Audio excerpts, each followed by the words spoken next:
નમસ્કાર દોસ્તો, world inbox academy પર આપ તમામનું હાર્દિક સ્વાગત છે. વિદ્યાર્થી મિત્રો, આપણે બિયોન્ડ ધ ટેક્સ્ટ બુક કાર્યક્રમના એક નવા કદમ તરફ આગળ વધી રહ્યા છીએ, એક નવી ચર્ચા તરફ આગળ વધી રહ્યા છીએ. આજનો જે મુદ્દો છે વિદ્યાર્થી મિત્રો, એ કેટલીક ઐતિહાસિક ઘટનાઓ સાથે જોડાયેલો છે. બ્રિટિશ શાસન દરમિયાન જે છે એ કેટલીક શોધ સંશોધનની જે ગતિવિધિઓ થઈ એ ગતિવિધિઓ સાથે જોડાયેલો છે. સાથે સાથે વર્તમાનમાં પણ એને કેટલાક માઇલસ્ટોન પૂરા કર્યા છે, કેટલોક સમયગાળો પૂર્ણ કર્યો હોવાથી આ મુદ્દો ખૂબ ચર્ચામાં છે. એટલે આપણે આને ઇતિહાસના જે પર્સપેક્ટિવથી તો જોવાનું જ છે, સાથે સાથે એનું લોકેશન અને ફિઝિકલ જીઓગ્રાફી, જે આપણે લોકેશન આધારિત હંમેશા ચર્ચાઓ કરતા આવ્યા છીએ, એ ચર્ચા પણ આજના મુદ્દામાં કરવાની છે. તો સૌ પ્રથમ તો આપણે ન્યૂઝ જોઈએ કે કયા ન્યૂઝને જે છે આપણે એક્સપ્લોર કરવાના છે આપણી પ્રિલિમ એક્ઝામની દ્રષ્ટિએ.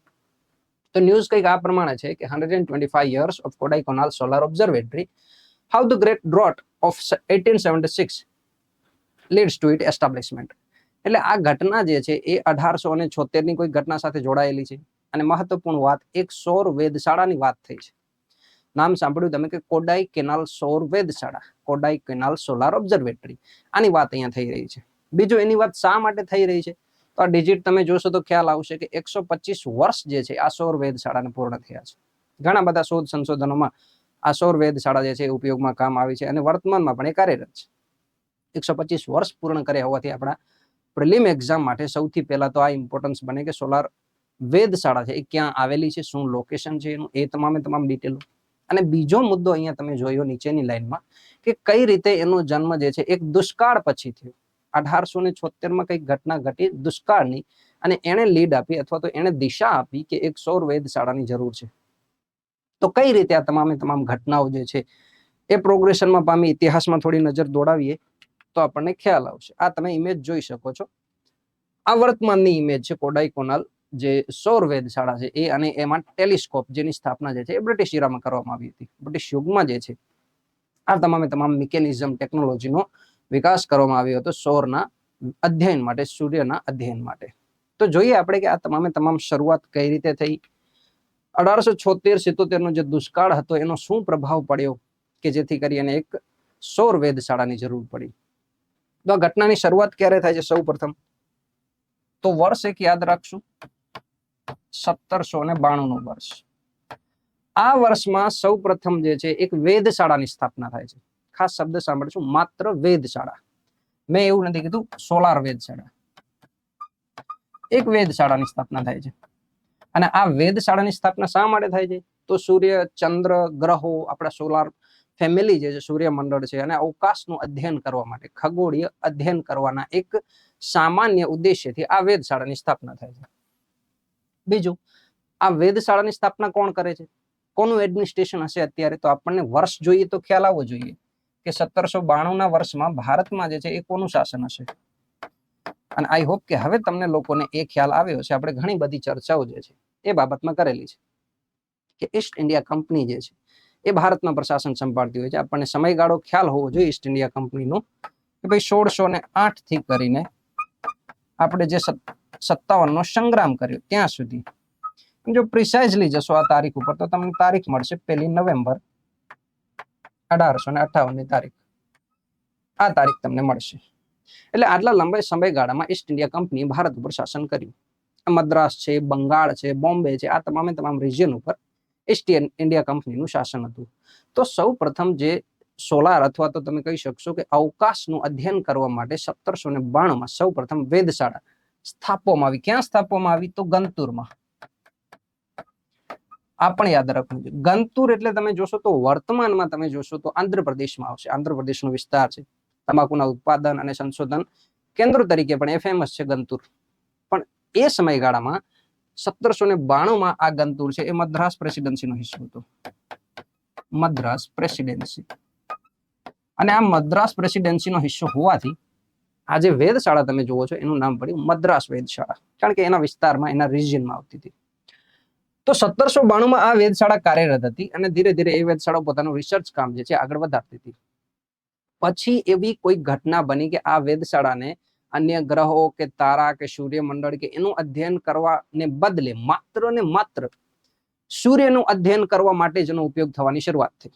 અને એ શરૂઆત શા માટે થઈ આપણે વાત કરી, જે ન્યૂઝ વાંચે એમાં જ વાત કરી કે ભાઈ 1875 થી 77 આ સમયગાળામાં દ્વીપકલ્પીય ભારતમાં અથવા તો તમે કહેશો કે મદ્રાસનો જે રિજિયન હતો એમાં એક ભયંકર દુષ્કાળ પડે છે અને એ દુષ્કાળને પડવાને કારણે ઘણા બધા લોકોના મૃત્યુ થાય છે. બ્રિટિશ શાસનમાં ઘણી બધી અડચણો આવતી હોય છે. પછી એ સંશોધન થાય છે કે આ દુષ્કાળનું મુખ્ય કારણ શું હતું. એ સંશોધનનો વિષય હતો. હવે દુષ્કાળનું કારણ એમને ખ્યાલ આવે છે કે અલ નીનો. અલ નીનો ઘણા બધા લોકોને ખ્યાલ હશે, ઘણા બધા લોકો માટે આ શબ્દ નવો હશે. તો અલ નીનો વિદ્યાર્થી મિત્રો ટૂંકમાં સમજીએ તો વર્લ્ડ જીઓગ્રાફી તમે જોશો તો પેસિફિક મહાસાગર છે. એ પેસિફિક મહાસાગરનો જે પૂર્વ કિનારો છે એ પૂર્વ કિનારો સામાન્ય કરતા વધુ ગરમ થાય તો પશ્ચિમનો જે વિસ્તાર છે અત્યારે ઓસ્ટ્રેલિયાનો છે, ઇન્ડોનેશિયાનો છે, આપણે હિન્દ ઓશિયન એટલે કે હિન્દ મહાસાગરનું જે રિજિયન છે એમાં વરસાદ ઓછો આવે છે. આ એક ભૌગોલિક ઘટના છે. અમુક સમય જે છે એ રિપીટ થતી હોય છે. આ અલ નીનોના કારણે ભારતના વિસ્તારમાં અને જે મદ્રાસનો વિસ્તાર હતો એમાં દુષ્કાળ આવે છે. સાથે સાથે આ રિસર્ચ સંશોધન એ લેવલે પણ જાય છે કે ભાઈ સૂર્યની સપાટી ઉપર જે ફેરફારો આવે છે, સૂર્યની સપાટી ઉપર જે છે સૌર જ્વાળાઓ આવતી હોય છે, સૌર તુફાનો આવતા હોય છે, આ તમામે તમામ ઘટનાઓની આ દુષ્કાળ પાછળ કોઈ ભૂમિકા છે અથવા તો એને કારણે આપણી જે વર્ષા પેટર્ન છે, મોન્સૂન પેટર્ન છે, એમાં કોઈ ફેરફારો આવે છે કે નહીં, એ ડિટેલ જાણવાની જરૂર હતી આ વર્ષમાં. અને એ ડિટેલ જાણવા માટે કોઈ એક એવી વેધશાળાની જરૂર હતી કે જે સૂર્યનું પ્રોપર અધ્યયન કરતી હોય, માત્ર સૂર્યને જ ડેટા એની પાસે હોય. તો આપણે અહીંયા જોયું કે આ 1792 થી આ જે મદ્રાસ વેધશાળા હતી એ ઓલરેડી સોલાર, અન્ય ગ્રહો છે, તારાઓ છે, અવકાશોનું અધ્યયન કરતી હતી. એની પાસે ઘણા બધા છેલ્લા 100 વર્ષના લાંબા ડેટાઓ હતા. તો એ વેધશાળાને કન્વર્ટ કરવામાં આવે છે માત્ર ને માત્ર સૂર્યનું અધ્યયન કરવા માટે. અને આ સૂર્યનું અધ્યયન કરવા માટે જ એક અલગ વેધશાળાની જરૂર પડે છે. એ વેધશાળા ક્યાં સ્થાપવી, ગંતુરમાં રાખવી કે બીજી કોઈ જગ્યાએ રાખવી, એ ચર્ચાઓ ચાલે છે. અને એક નવા સ્થાનની જરૂર પડે છે કે જ્યાંથી જે સૂર્યનું અધ્યયન છે એ સરળતાથી થઈ શકે છે. મસૂરીની જે ટેકરીઓ છે એમનો પણ આમાં એક વિકલ્પ તરીકે જોવામાં આવે છે કે મસૂરીની આસપાસનો જે વિસ્તાર છે એ વિસ્તાર ઉપર કોઈ વેધશાળા સ્થાપવી કે નહીં. ઘણા બધા જે રિસર્ચરો છે એ સ્થાન શોધતા હોય છે. અને એ દરમિયાન આપણે ઘણી વખત હમણાં જ ચર્ચામાં લીધેલી છે એ નીલગિરી હિલ્સ. નીલગિરી હિલ્સ જે છે ટેકરીઓ છે એમાં જ એક ટેકરી છે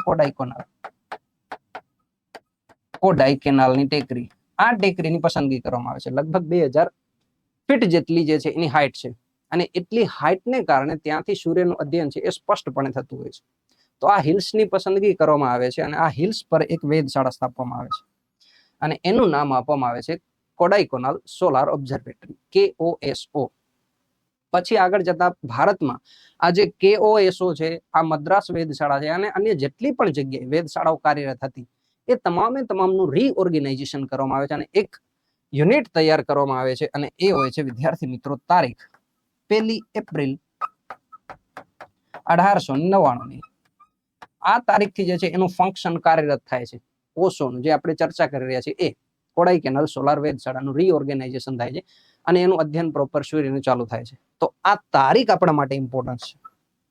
1 એપ્રિલ 1899 નો જે સમયગાળો હતો એ સમયગાળામાં KOSO ની શરૂઆત થાય છે અને એને 1 એપ્રિલ 2024 ના દિવસે 125 વર્ષ પૂર્ણ થયા છે.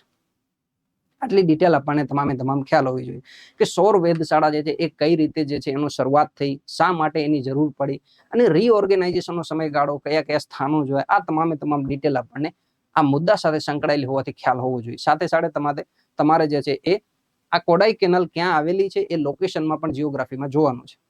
મેં તમને અગાઉ પણ કીધું હતું કે નીલગિરી હિલ્સ છે એ ઘણા બધા કારણોને લઈ અને ચર્ચામાં છે. જૈવ આરક્ષિત ક્ષેત્રો છે, વન્ય આગ છે, આવા બધા ઘટનાઓ અથવા મુદ્દાઓને લઈને જે આ વિસ્તાર છે નીલગિરીનો એ ચર્ચામાં રહેતો હોય છે. તો એ આપણે જીઓગ્રાફીના મેપમાં અવશ્યપણે જોવાનો છે. અને આટલા ફેક્ટ જે છે એ આપણે યાદ રાખવાના છે. ક્યાંય પણ વિધાન સ્વરૂપે તમને પૂછી શકાય છે. કેટલાક આપણે પિક્ચર જોઈએ તો એમણે ચિત્રો અહીંયા દર્શાવ્યા છે. જે આપણે વાત કરી કે ભાઈ કોડાઈકેનાલ સોલાર ઓબ્ઝર્વેટરી છે, એમણે કેટલાક પિક્ચર, ઐતિહાસિક દ્રશ્યો જે છે એ કેપ્ચર કર્યા છે, એ જોઈએ. તો આ તમે જોઈ શકો છો હેલીનું ધૂમકેતુ છે. આનો વર્ષ સમયગાળો જે છે એ 1910 નો સમયગાળો છે. દર 76 વર્ષે જે છે આ પૃથ્વીની આસપાસથી પસાર થતો હોવાથી છેલ્લે 1986 માં દેખાડે અને હવે પછી 76 વર્ષ પછી દેખાશે. અને આ જે એની પહેલા 1910 ના સમયગાળામાં જ્યારે પૃથ્વીની આસપાસથી પસાર થાય છે ત્યારે કોષો દ્વારા લેવાયેલી એક તસવીર છે. આ ઇમેજ તમે જોઈ શકો છો. આ એક સૂર્યની ઇમેજ છે. આ જે સફેદ પટ તમને દેખાય છે આખો 1958 ના વર્ષમાં જે છે એને આખી આ સૂર્યની તસવીર તૈયાર કરી હતી. તો તો આ બંને ઇમેજ પણ આપણે જોવાની છે, ખાસ એમણે જ તૈયાર કરેલી છે.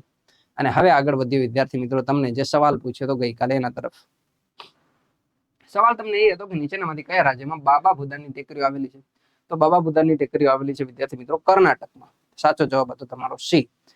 અને આજનો જે સવાલ છે તમારી માટે એ કંઈક આ પ્રમાણે રહેવાનો છે કે નીચેનામાંથી કયું તેલ ઉત્પાદન ક્ષેત્ર નથી? સવાલ ખાસ વાંચજો, નથી પૂછ્યું છે. અને તેલ ઉત્પાદન ક્ષેત્ર પૂછ્યું છે. આ થોડો ટ્રિકી ક્વેશ્ચન છે, આપણને તમને ખ્યાલ હશે તો આનો જવાબ તમે શોધી શકશો.